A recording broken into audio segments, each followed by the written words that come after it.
My project is called We See Everything, and it's a theory-based final project that's designed to reconstruct and redesign the theory work for both 360 filming and making projects in VR headsets. The reason I chose to do this is conventional filming is often something that is regarded as the same as 360 and VR filming. And if we go back to the days of when the first films started coming out in cinemas, and nobody really knew what they were looking at, and the same kind of theory is the same today. We don't know what we're looking at with 360 filming. Conventional filming is very much based on the idea that you're looking through a lens. You can see this part of the screen, and that's what you want to look at. So positioning, lighting and sound behind the camera to make everything look perfect and professional is something that is a very easy concept to do. However, when you're filming in 360, my core principle was there is nowhere to hide. You can't run. It's always there and it will always see you. So how can you make scenes look as professional and well performed whilst having nowhere to hide all the kit? I split the year into two halves. We spoke very heavily in the first half of the year about designing and filming 360 pieces in the headset. So we looked at things like color theory and how movement in a headset makes you feel. Do you feel sick when you move? Lots of very, very simple questions. Then in the second half of the year, we moved into more practical work. So how can we light 360 areas effectively, and how can we manipulate the space to record perfect sound? Lots of things that seem very easy in conventional filming, but when you put it into the concept of you can't just hide a man with a boom pole, how are you going to do this? But the most important decision by a long way was actually at the very, very beginning of the year, when deciding what to do for my project. I knew it had to be 360 based due to the fact I love it. It's something I'm very passionate about and something I think I'm quite good at. So I knew that was what I wanted to do. However, I could go down two roads. I could either option A, jump in head first and make a 360 film and learn while doing, and spend the year making a nice long film about in 360, and we could go from there. Or option two was to build and make what I made, which is a learning document, something slower where I can take my time and take a step back. You can't know about something and learn about it if you don't know it exists in the first place. And that is something I think that made me choose this path over making the film. I do this a lot with a lot of my projects, and I jump in head first and I make it and I go along with it and make my own way. However, this time I decided I wanted it to be slower. I decided we had to make something where I can reflect on it and build from the questions that I give myself to answer. Success for this project doesn't look like any other project I've ever done. Success usually comes in a physical form with an award or something along those lines, but this success was down to knowledge and experience gained. This, as you can see, is a generic box. Close the lid and it's completely dark in there. It's something that to most people don't understand or wouldn't regard as something that important. But to me, when filming and answering the questions I gave myself, especially about lighting dark spaces, I knew how to light it effectively without the cameras being seen. That to me is a sign of success that I would deem success for this project. I know ways of doing things that other people don't because I've tried them now, and I've experimented with them, and I understand more about my topic than lots of other people. I see success from this as in years down the line. If somebody comes to ask me a question, I don't need to go and consult somebody else. I have the knowledge myself to consult other people. This project was designed to give me the edge on everyone else. The success for me comes from developing my confidence, knowing that I have the edge on 90% of the people out there trying to do this. We can look at examples as simple as my university's tours. They have virtual reality tours of their campuses, and I, as somebody now that has invested a lot of time in 360 and VR, can already tell you that I will definitely make something better than that, and I can say that they're good. Success for me comes in the fact that I can now give people merits based on the quality of their work, or give someone criticisms based on, again, the quality of their work, without just saying it's good or bad. I now have the ability to assess what people have done compared to my own work. This industry is growing rapidly, but it's still very new. So if you'd asked me the success for me if I'd done conventional filmmaking, saying I'm the best is a bold statement because it's been going on for years. Saying I'm learning new things that nobody else knows is a bold statement because it's been around for 100 years plus. People have been making films for a very long time that most of it's been discovered. Most of the film knowledge that we know is already known.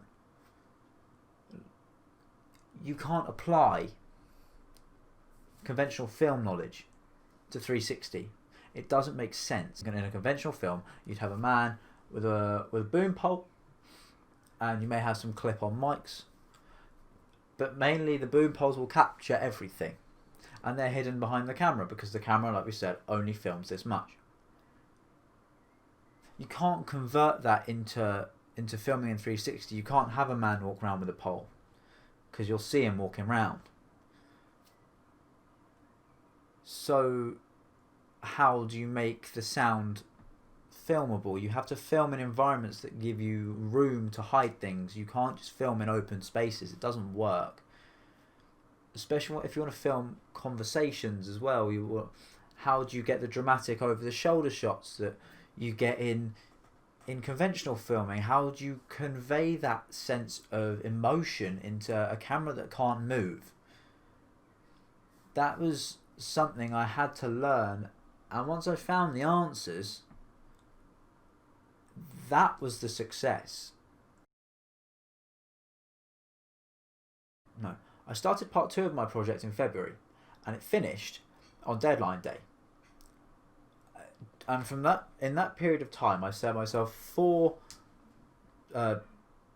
topics to develop and understand: lighting, crew, camera work, and sound. That was the 4 things I wanted to build and develop for practical filming.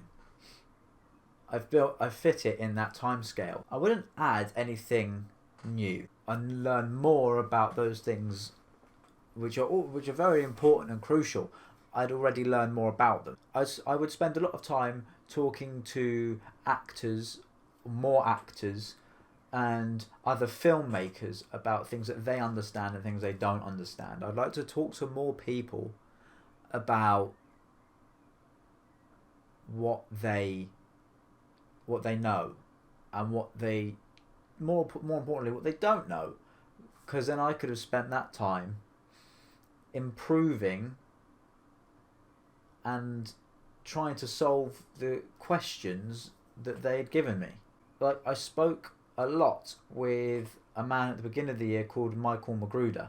He made a VR simulation for the Lumen Prize, and he was really good. It was a very good piece. and he was a very interesting man to talk to. But he spoke a lot about filming VR and adding external elements like the wind and water and heat. And if somebody, say, has a headset on, could you add these elements, and how would it make them feel? Now, this is something I did spend some time on working with. If I had a month more, I would have loved to have developed it further, and I would love to have maybe experimented with water to try and simulate rain, or added big amounts of wind to resemble, or adding lots of room fans to, like I say, resemble wind. If I had the month, I would have liked to have taken the tests I had simulated and made to a good degree and made them great. I would have liked to have spent more time honing in on that concept of making things better rather than starting new projects. My mind was very set on these set points, and making those better would have been way more efficient of my time than adding something completely new and different that I'd have to get my brain around again. Have I developed as a professional making this? Yes. But would I class myself a professional? No. I would not. I have become far more professional in doing this on the mental side of things, that I understand more about what I'm doing. I can carry myself with more confidence and enter a situation in a professional manner, knowing that if something goes wrong, I'll be okay. Would I see myself as a professional yet? No, I wouldn't. Based off a concept of, if you watch 1,000 fights and you know everything about fighting, does it make you a fighter? No. It makes you an enthusiast. You aren't a professional until you go out and do it. Until you go out and seize what you know and use it to the best of your ability. Now, that I haven't done yet. But I myself, I'm definitely far more professional and have grown over the space of this year, because like I said, I carry myself with a lot more confidence and have a lot more self-awareness of what I know and don't know. Because I had to enter this year not knowing anything, having the concept of knowing nothing is a good concept to have, because it means it allows you to start somewhere fresh, to build a new mindset and build a new set of skills. And that for me is a sign of real professionalism. If you can recognise the fact you know nothing, and instead of doing nothing, learn and be better. So yes, I've definitely become more professional doing this.